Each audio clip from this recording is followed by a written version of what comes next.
예수께서 이 말씀을 하시고 눈을 들어 하늘을 우러러 이르시되 아버지요 때가 이르렀사오니 아들을 영화롭게 하사 아들로 아버지를 영화롭게 하게 하옵소서.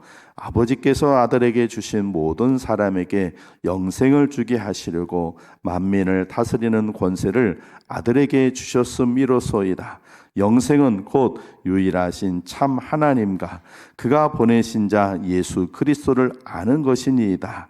아버지께서 내게 하라고 주신 일을 내가 이루어 아버지를 이 세상에서 영화롭게 하였사오니 아버지여, 창세 전에 내가 아버지와 함께 가졌던 영화로서 지금도 아버지와 함께 나를 영화롭게 하옵소서. 아멘.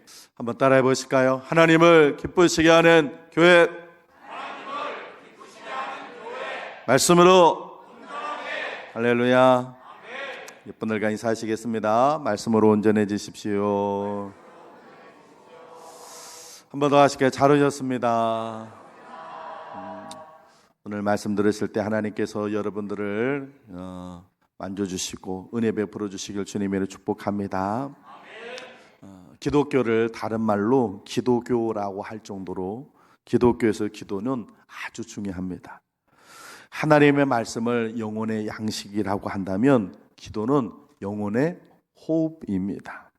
기도는 숨을 쉬는 것과 같습니다. 숨은 쉬어도 되고 안 쉬어도 되는 것이 아니라 반드시 호흡을 해야 합니다. 기분이 좋을 때만 숨을 쉬는 것이 아니라 기분이 나쁠 때도 숨을 쉬어야 합니다. 이 사람이 병에 들면 호흡부터 문제가 생깁니다. 숨 쉬는 것이 고르지 않으면 병이 나는 것입니다. 예수님은 기도를 많이 하셨습니다. 예수님은 일생을 기도로 시작해서 기도로 마치신 분이십니다. 공생의 그 바쁘신 중에도 한적한 곳에서 기도하셨고 때로는 밤을 새워서 기도하셨습니다. 세례를 받으실 때도 기도하셨고 제자들을 택하실 때도 기도하셨습니다. 5,000명을 먹일 때도 기도하셨고 변화산에서 변모하실 때도 기도하셨고 나사로를 살리실 때도 기도하셨습니다. 마음이 괴롭고 고통스러우실 때도 기도하셨고 운명하실 때도 기도하셨습니다. 하나님을 위해서도 기도하셨고 심지어는 당신을 죽이는 원수를 위해서도 기도하셨습니다. 한마디로 기도는 예수님의 생활이셨습니다. 예수님의 생애는 기도한 대로 이루어지셨습니다. 오늘 이 사순절 네 번째 주일에 바로 우리가 예수님으로부터 배울고 그리고 예수님을 다 함께 원하는 것은 바로 이 기도입니다. 예수님의 기도의 모습. 자, 그러면 무엇을 놓고 기도할 것인가? 주님께서는 무엇을 놓고 기도하셨는가? 우리 기도가 주님의 기도를 본받기를 원합니다. 할렐루야. 첫 번째로 예수님은 하나님의 도우심을 위해서 기도하셨습니다. 예수님은 공생이 시작하시기 전에 40일 동안 금식 기도하시면서 이 공생애가 하나님의 도우심으로 잘 끝내도록 기도하셨어요.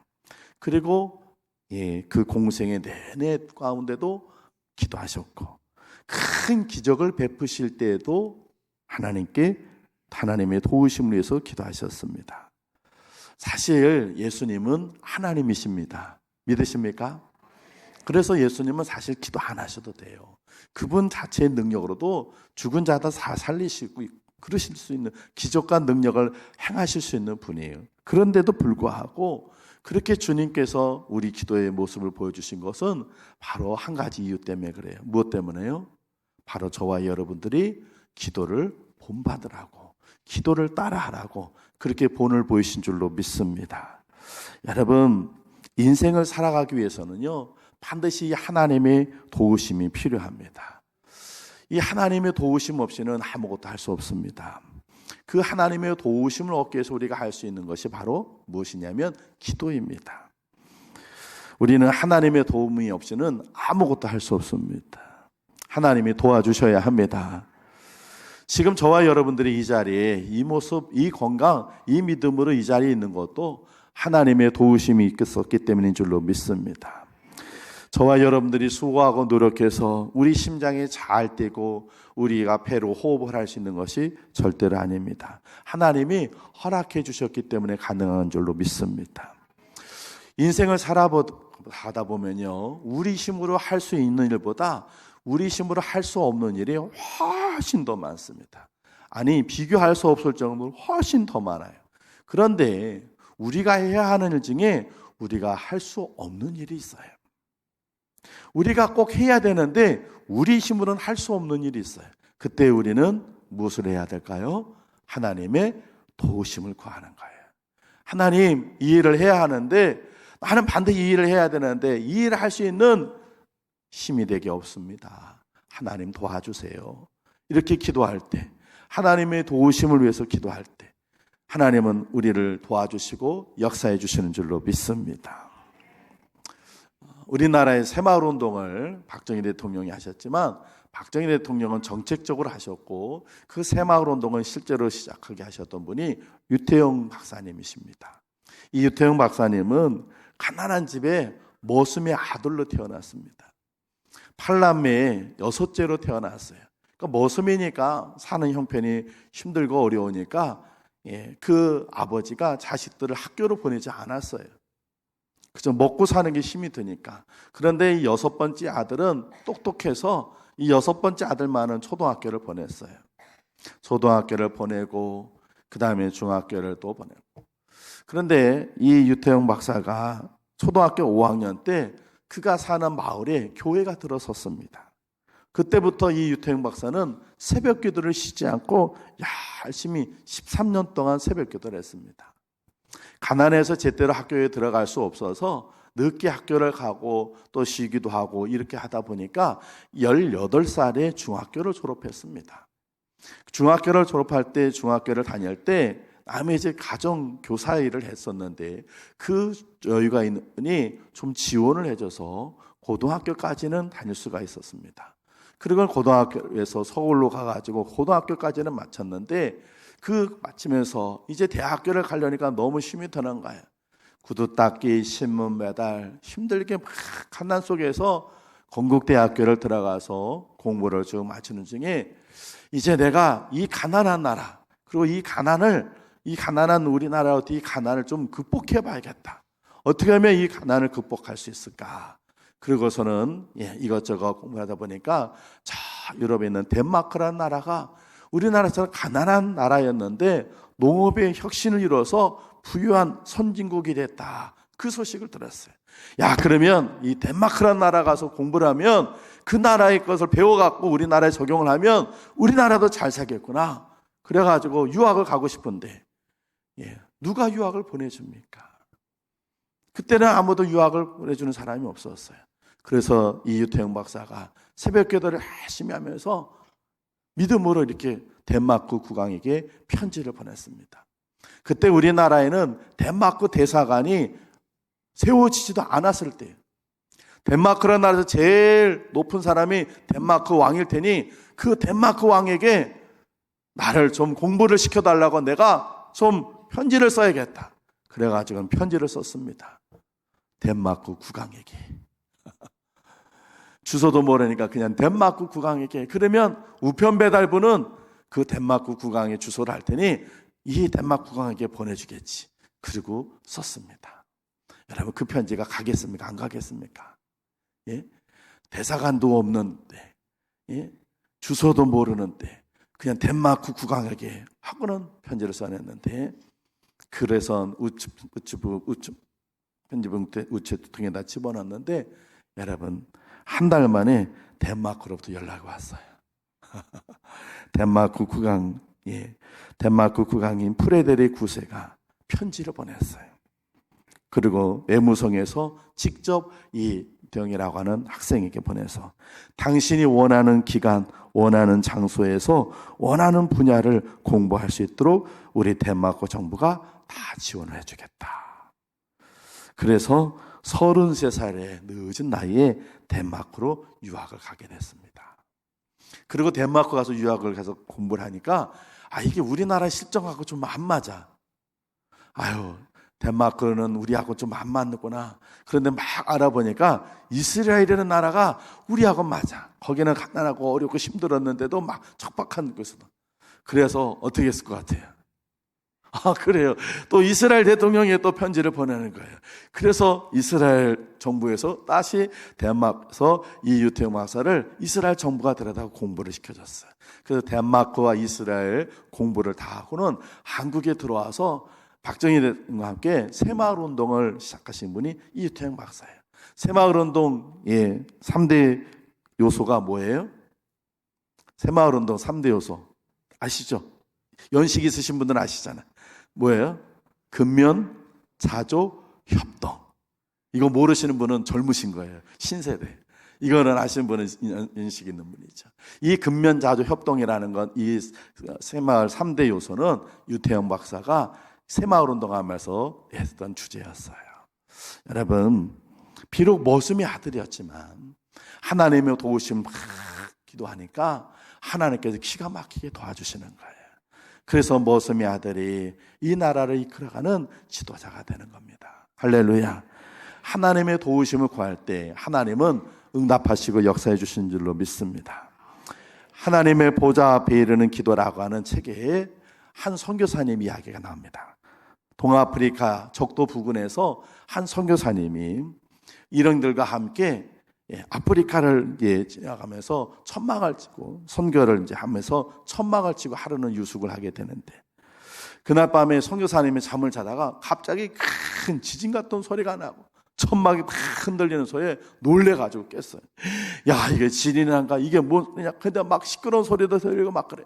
그래서 이 선교사님이 천막 밖으로 나가 보니까 바로 7, 8m 앞에 큰 코끼리가 15마리가 막 소리를 지르면서 막 했는 거예요. 너무 놀라가지고 이 선교사님이 깜짝 놀래요. 이제 앞에 코끼리 15마리가 호를 들으면서는 나팔 소리를 그러면서 금방이라도 자기들 이 선교사에 있는 이 천막을 막 다 뒤집을 것처럼 그렇게 난리를 치네. 선교사님이 너무 놀래가지고 뒷걸음질을 치다가 그만 이렇게 쌓아놓은 있는 그 깡통하고 그 다음에 이 테이블을 건드려가지고 그릇들이 막 쓰러지면서 와장창창 소리가 났어요. 그러니까 선교사님이 순간적으로 이렇게 생각했어요. 소리가 더 시끄럽게 나니까 이 코끼리 더 흥분해가지고 이제는 밟아가지고 우리 이제 다 죽었구나 그렇게 생각했는데, 그런데 코끼리들이 놀래가지고 확 뒷걸음질 치더니 막 도망을 가더라는 거예요. 알고 봤더니 코끼리가 제일 무서워하는 소리가 깡통 소리래요. 깡통 소리. 하나님이 그런 방법으로 구해주셨던 거예요. 할렐루야. 그런데 더 놀라운 일이 있었어요.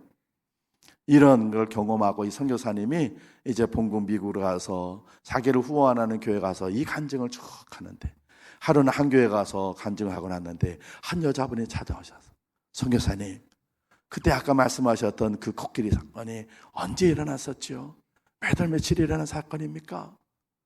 목사님이 막 생각하고 선교사님, 그때 아마 몇 월 며칠쯤 될 것 같습니다. 그랬더니 선교사님, 그때 제가 집에서 청소를 하면서 유리창을 닦고 있는데 하나님께서 내게 강력하게 선교사님을 위해서 기도해라, 선교사님을 위해서 기도해라, 큰일이 어려워 생기니 기도해라 그러셨는데, 그런데 제가 청소를 하는 중이라서 그러면 이 청소 끝내고 할게요.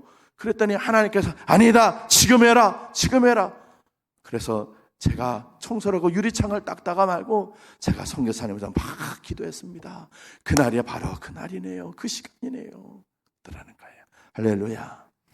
하나님은요, 이 선교사님의 위험을 알고 수천 마일 떨어져 있는 그 미국 본토에서 한 여인이 하나님의 도우심을 위해서 이 선교사님의 어려움을 극복할 수 있도록 하나님의 도우심을 구하기 기도하셨던 거예요.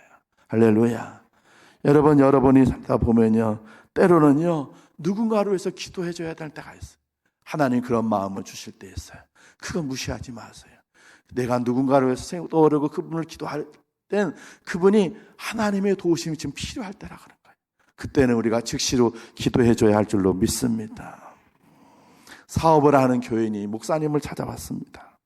그러면서 얘기합니다. 목사님 힘들고 어려워요. 불경기이기 때문에요 자금줄이 다 막혀가지고요 이 회사가 부도가 날 지경입니다. 큰일입니다. 그랬더니 목사님이 지금 막혀있는 건 자금줄이 아닙니다. 그랬어요.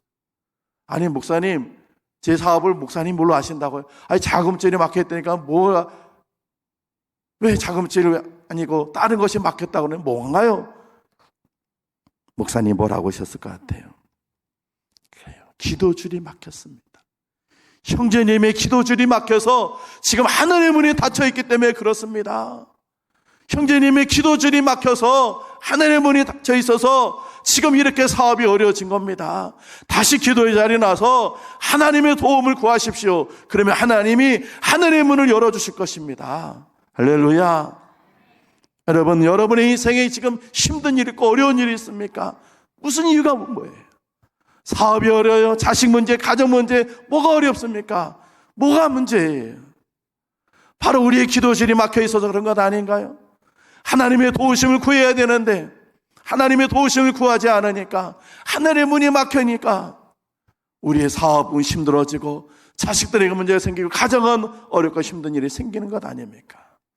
여러분, 하나님의 도우심을 구하시길 바랍니다. 하나님은 하나님의 도우심을 구하는 자의 기도를 외면치 않으시고 들으시고 응답하시는 분이신 줄로 믿습니다. 하나님의 도우심을 구하는 그 기도가 여러분의 기도가 되길 주 여러분 축복합니다. 두 번째, 무엇을 위해 기도합니까? 하나님의 뜻을 이루기 위해서 기도해야 돼요. 예수님께서는 겟세마네 동산에서 주님이 하나님의 뜻을 이루기 위해서 땀방울이 핏방울이 되도록 기도하셨어요. 우리 말씀 누가복음 22장 41절 42절 앞에 화면에 띄워드릴게요. 같이 한번 읽습니다. 시작. 그들을 떠나 돌 던질 만큼 가서 무릎을 꿇고 기도하여 이르시되 아버지여, 만일 아버지의 뜻이거든 이 잔을 내게서 옮기시옵소서. 그러나 내 원대로 마시옵고 아버지의 원대로 되기를 원하나이다 하시니. 아멘. 주님은 항상 하나님 뜻이 이루어지기를 기도했어요. 우리도 하나님 뜻이 이루어지기를 기도해야 할 줄로 믿습니다. 지금 우리나라는요, 총선을 앞두고 극심한 혼란에 빠져 있습니다. 이 나라가 하나님의 뜻이 이루어지도록 우린 기도해야 할 줄로 믿습니다. 여러분이 누구를 지지하시든지 어느 당을 지지했든지 상관없습니다. 그건 여러분이 선택하셔야 돼요. 그러나 제가 강단에서 이야기는 해야 하겠습니다. 지금 대전에 한 유력한 후보가 계시는데 그분은 5번 연속 국회의원을 하신 분입니다. 그러다가 이번에 당을 바꿔서 다른 당으로 와가지고는 또 후보가 되셨습니다.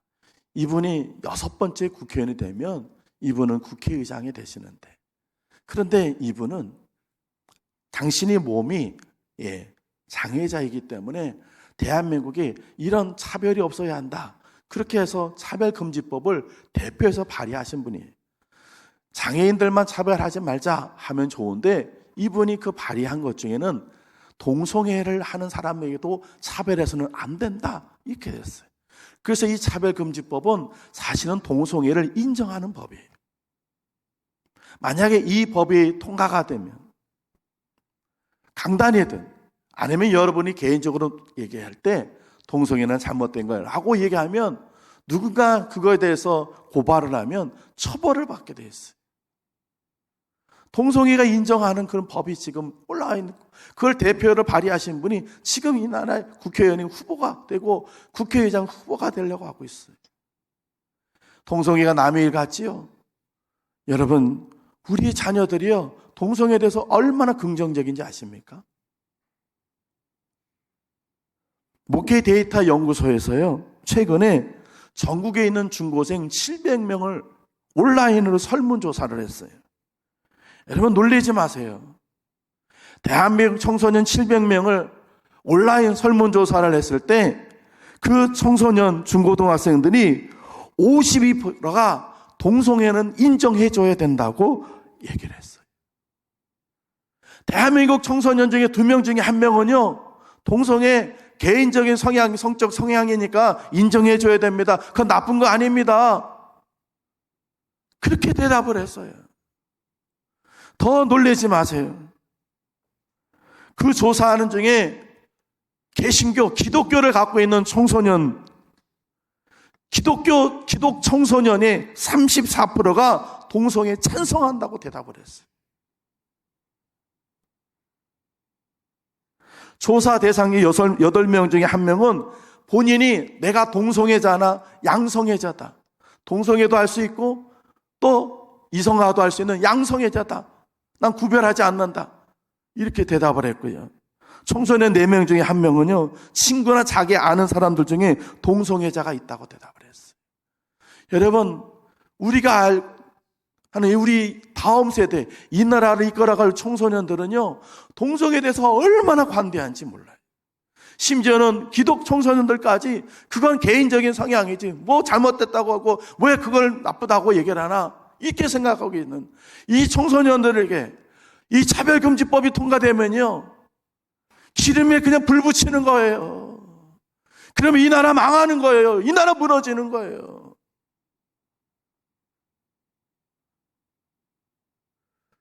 이 나라가 어떤 나라입니까? 이 나라가 어떤 나라인데 우리 젊은이들 다음 세대는요, 이 동성애를 지금 무너져 가고 있어요. 동성애뿐만이 아니고요, 이 국회의원들 중에서 여러분이 어느 당이든 지지하시든 마음대로 지지하세요. 저는 얘기할 건 얘기하겠어요.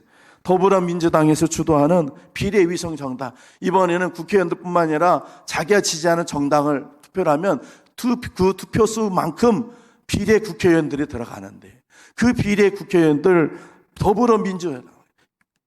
민주당에서 하는 비례 정당, 그 더불어민주연합에는요, 종북 논란, 그러니까 주사파, 옛날에 이석계라고 하는 사람이 이 나라 전복시켜서 북한에다 갖다 바쳐주려고 했던 그 종북 세력들이 그 해산시켰는데, 거기에 있었던 사람들이 지금은 이번에 민주당의 비례국회의원 4명이 들어와 있어요. 당선 확률이 높아요.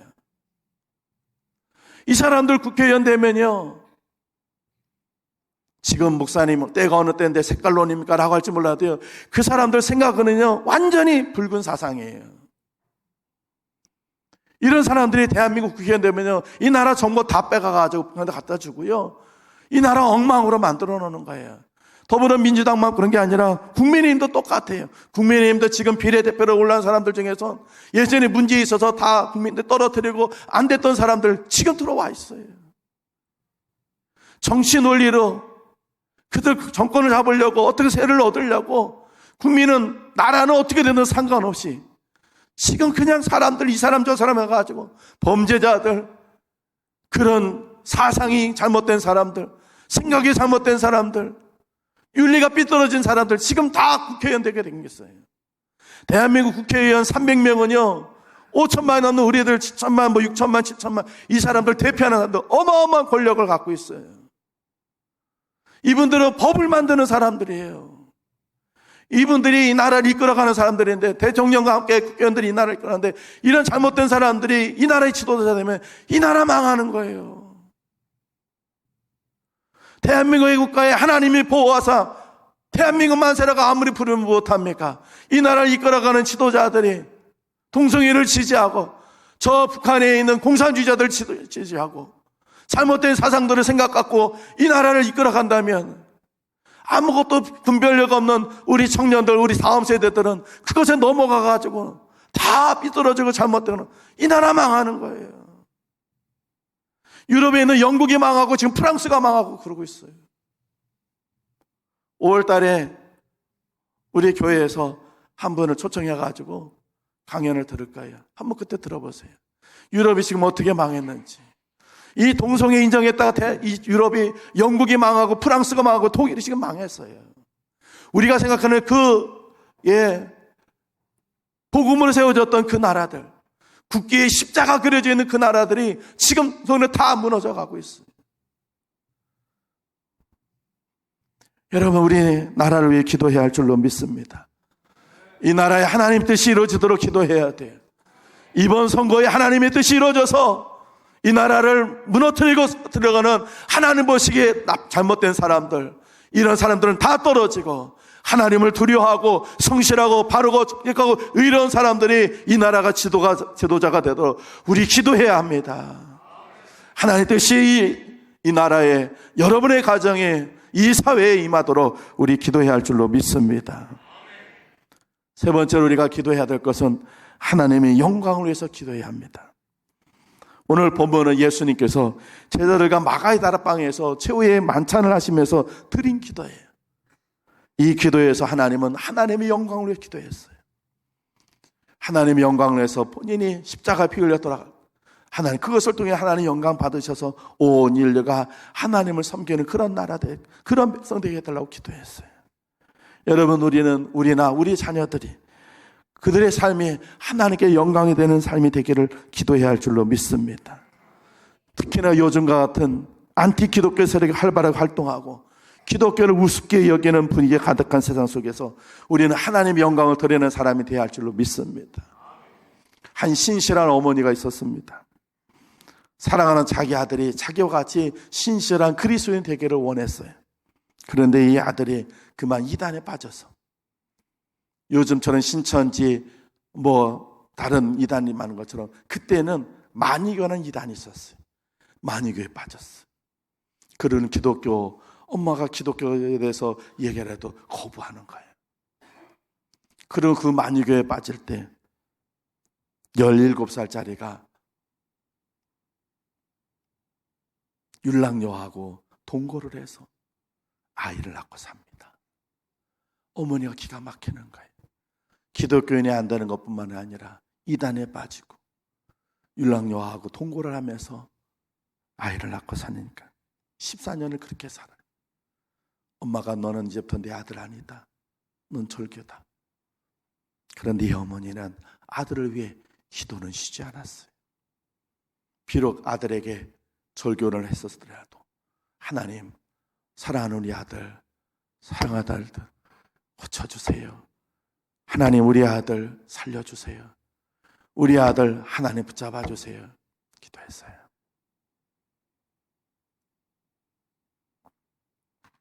하나님이 그 기도를 들어주셨어.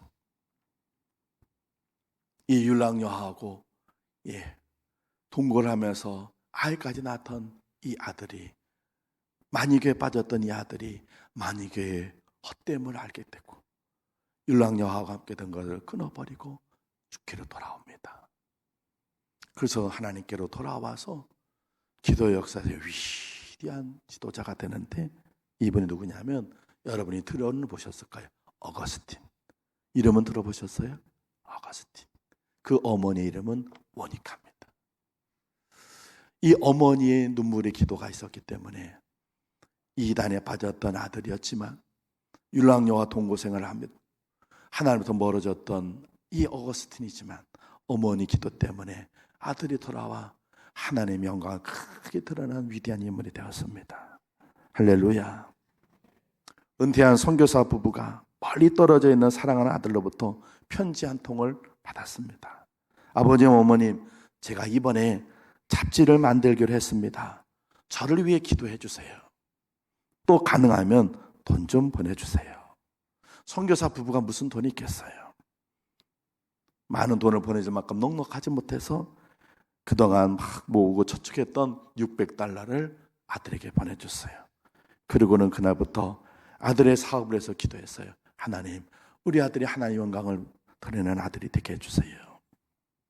아들은 부모님이 보낸 그 $600가 $600만 보다 더 귀한 걸 알았어요. 그리고 부모님이 자기를 기도해 주는 줄 알았어요. 그래서 부모님을 실망시키지 않고 최선을 다해서 그 잡지를 운영했습니다. 그래서 이 잡지가 세계적인 기업이 됐어요. 여러분 들어는 보셨습니까? 타임지를 창간했던 헨리 루스의 이야기입니다. 하나님의 영광을 위해서 기도하면 하나님께서 하나님의 영광이 나타나도록 일하시고 역사하시는 줄로 믿습니다. 우리는 우리의 삶이, 우리 자녀들의 삶이 하나님께 영광이 되도록 기도해야 할 줄로 믿습니다. 그렇게 기도하면요 신학대학을 10년도를 떨어지고요, 아버지가 암으로 돌아가시고 어머니가 백혈병으로 돌아가시고 촌발 날리는 곳에서 태어나고 자라났던 사람도 하나님의 큰 영광을 드러내더라고요. 웃으시는 분들은 이번에 부흥회에 참석하신 분들이고, 저게 뭔 소린가 모르시는 분은 부흥회에 참석 못하신 분입니다. 여러분, 하나님의 영광이 여러분을 통해서, 여러분의 자녀를 통해서 임하고 나타나도록 기도하시길 주님 축복합니다. 마지막 네 번째, 우리가 무엇을 기도해야 할까요? 하나님의 능력이 나타나기를 위해서 기도해야 합니다. 무디라고 하는 목사님이 1872년 런던에 있는 한 교회에서 설교를 하게 되었어요. 오늘 같은 주일날 오전에 설교를 했는데, 무디 목사님은요, 미국에서 어마어마한 대한민국 조용기 목사님보다 더 훌륭한 목사님이셨는데, 영국에 가가지고는 한 교회에서 설교를 하셨는데 한마디로 죽쓰셨어. 예배가 하나도 은혜가 없고, 마치 다 신자들은 죽은 것 같아. 목사님이 저녁에도 설교를 하셔야 되는데 큰일 났다. 마지못해서 설교를 하긴 해야 되는데, 오늘 저녁 어떻게 설교를 하나. 그런데요, 그날 저녁 예배 때 이 목사님이 설교하는데 하나님이 엄청난 기름 부으심이 있는데 완전히 오전하고는 전혀 다른 저녁 예배가 됐어요. 얼마나 은혜가 넘치는 저녁 예배가 됐는지. 이 무디 목사님이 나중에 이렇게 고백했어요. 보이지 않는 능력이 모든 청중들 위해 쏟아지는 기분이었다 그랬어요. 얼마나 은혜가 충만했던 예배가 됐는지, 이 무디 목사님 설교를 끝내고 지금 예수 그리스도를 믿기로, 구세주를 믿기로 작정하신 분은 그 자리에 일어나십시오. 그랬더니 500명이 넘는 사람들이 일어났어요. 얼마나 대단한 결심과 헌신 아닙니까? 어쩜 이런 일이 벌어졌을까? 나중에 와서야 한 사건이 있었던 걸 알았어요. 오전에 집회에 참석했던 한 자매가 집에를 갔어요. 집에 가서 자기 여동생이 병이 아픈, 그래서 몸이 아파서 교회는 못 나갔지만 집에서 기도하는 여자 동생이 있었어요. 그 여동생에게 언니가 얘기를 했어요. 오늘 미국에서 유명한 무디라고 하는 목사님 오셔서 설교했는데 별로 은혜도 안 되고 성도들도 참 힘들고 그랬어. 그랬더니 그 여동생이 깜짝 놀라는 거예요. 언니, 누구라고요? 무디 목사님. 그 시카고의 무디 목사님이요? 그래? 언니, 내가 얼마 전에 미국에 신문을 볼 때 미국에 유명한 무디라는 목사님이 계셔서 이 목사님이 우리 교회에서 좀 예배를 드리고 이 설교를 해줬으면 좋겠다, 내가 기도했는데 이 목사님이 우리 교회 오셨군요. 내가 알았더라면 내가 기도했을 텐데. 언니! 그러고서는 이 병이 약한 이 여동생이 문을 걸어 잠그면서, 언니, 저에게 밥 주지 마세요. 제가 오늘 금식을 하면서 이 목사님이 기름 부으시도록, 하나님께서 역사하시도록 제가 기도하겠습니다. 그리고 문을 걸어 잠그고는 이 병약한 소녀가 중보기도를 하는데, 그 한 여인이 그 큰 저런 기도에 하나님께서 응답하셔서 그 저녁 집회에 하나님의 능력이 임하는데 수많은 성도들이 막 은혜 받고 깨어지고 있고, 하나님 믿기로 작정하는 사람들이 500명이 넘는 사람들이 일어났다는 거예요. 할렐루야. 이엠 바운주라고 하는 분은 이 교회에서 아침에 무디 목사가 설교할 때는 얼음장처럼 차가웠지만 침대에 누워있던 이 병든 여인의 기도가 응답돼서 하나님께서 저녁 예배 때는 성령의 능력으로 넘치게 부어주셨다, 이렇게 얘기했어요. 할렐루야. 우리는 하나님의 능력이 우리에게 또 다른 이들에게 나타나기를 위해 기도해야 할 줄로 믿습니다. 그 무디 목사님이 그런 사건이 있는지 100년 후에 1977년에 우리나라 등반대원들이 세계에서 8번째로 본 에베레스트 산을 정복할 때의 일입니다.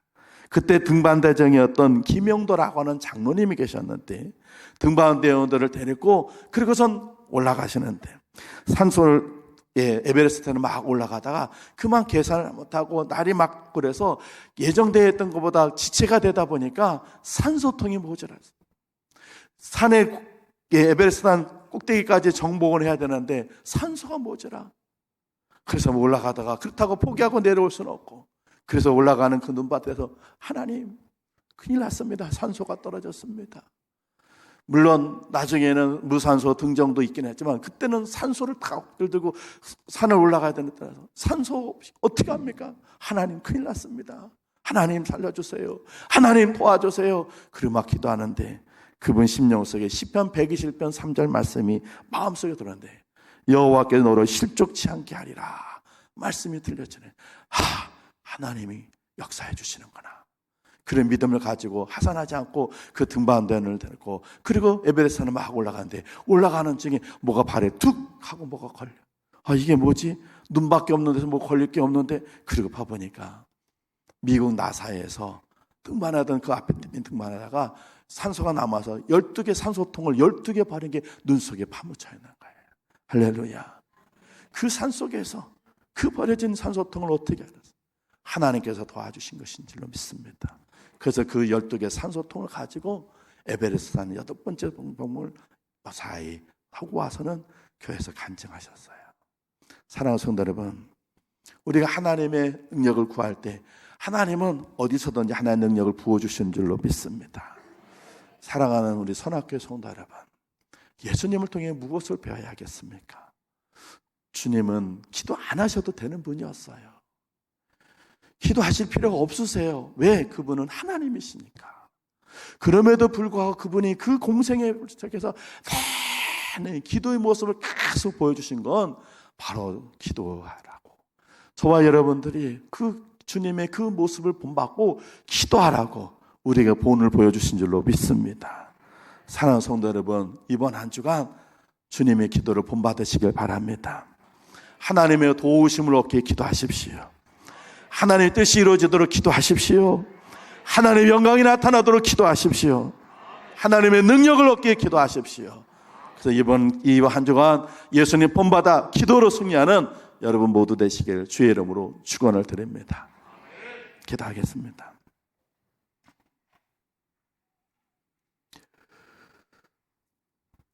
사순절을 지내고 있습니다.